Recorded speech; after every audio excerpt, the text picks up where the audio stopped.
Hi, I am MARICRUZ RANGEL.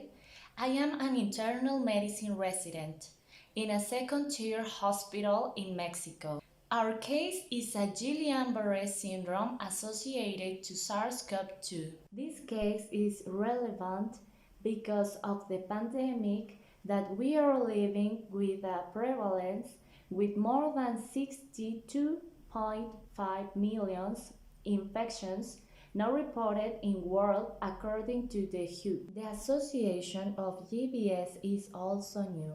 However, we have not found this association reported in Latin America. That's why our objective is to expose the neurological manifestation, diagnosis and treatment of this entity, and demonstrate a new aspect in the behavior of this disease in the Latin America population. This case is about a male patient of 53 years old with a medical history of systemic arterial hypertension and type 2 diabetes mellitus. He began with respiratory symptoms and had history of contact with a patient with COVID-19.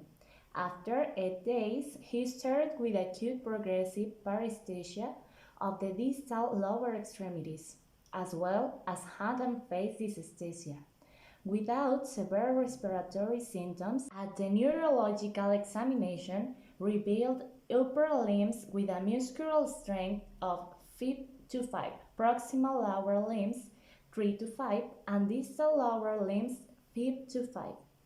Deep tender reflexes were absent. Sensory examination indicated a decrease in all sensation modalities in the lower limbs and hands.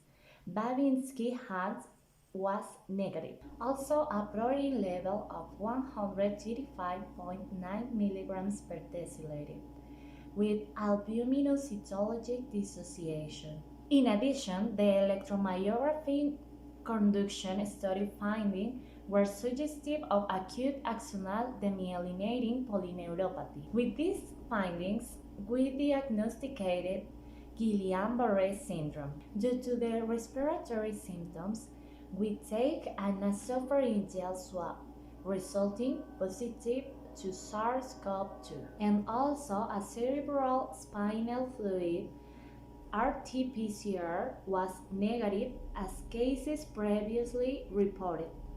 This test resulted negative in the major of the cases. As a final point, according to the epidemiologic characteristics, clinical features, and paraclinical findings, we made diagnosis of Guillain-Barre syndrome secondary to COVID-19. So, we administer an intravenous immunoglobulin therapy with clinical improvement. Overall, this single case association can contribute with epidemiological cases that are being reported worldwide. This recent association requires further investigation to support a causal relationship.